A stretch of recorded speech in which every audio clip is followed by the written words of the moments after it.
এই মহিলাটা সকাল থেকে রাস্তার পাশে সম্ভবত গাড়িয়ে মেরে রাস্তার পাশে ফেলে দেয়।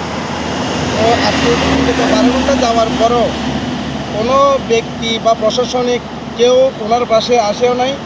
ওনার সম্ভবত হাত একটা পা একটা ভেঙে গেছে। ভেঙে যাওয়ার কারণে উনি কোথাও দাঁড়াইতে পারতেছে না। আমি আসার নামাজের পরে আমাকে একজন বলতেছে যে এখানে একটা পাগল অ্যাক্সিডেন্ট করে পড়ে আছে, সারা শব্দ নাই। আমি ভয়ে আসছি, আসার পর দেখতেছি এই পাগলটা এখানে যাতায়াত করছে আমাদের এখানে। সম্ভবত কে বা কারো অ্যাক্সিডেন্ট করে দিচ্ছে। করে দেওয়ার পরে ওনাকে কেউ নিয়ে যাচ্ছে না।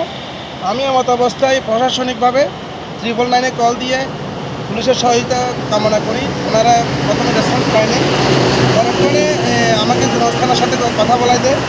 তো আমাকে জেনারেল থানা হাইওয়ে থানা আসার কথা ছিল সকাল 8টা বাজে। আমি কল দিছিলাম, রাত 8টা বাজে আসার পরে।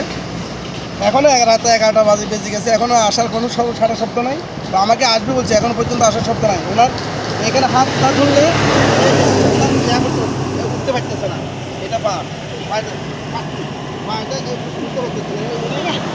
এখানে ছিল, এখানে তো আমাকে রাম সাইডে যদি আবার আসতে গিয়ে মাথার উপর তুলে দেয়, সে ভয়ে আমি কাউকে পাচ্ছি না যে এখান থেকে আমি হাসপাতাল নিয়ে যাব। কারণ পাগল ব্যক্তি হাসপাতালে নিয়ে গেলে পাবলিকে নিয়ে গেলে চিকিৎসা দিবে না। আমি চাইছিলাম যে প্রশাসনিকভাবে যদি ওনাকে হাসপাতালে নিয়ে যেতে পারতাম, চিকিৎসা দিতে পারতাম। বিষয় হচ্ছে যে আমি 11টাকে যাতে যাওয়ার পরও এখনও পর্যন্ত আমি কোনো প্রশাসনিক ভাইকে এখন আমার পাশে পাই নাই। তা আমাকে কল দিছে, আসবে বলতেছে, কিন্তু এখনও আসে নাই। এই অবস্থা আর কি। তো আপনারা যদি আমাদের এই কোনো হৃদয়বান ব্যক্তি যদি থাকেন, আমাদের এখানে আসে আমাকে একটু সহযোগিতা করতে পারেন।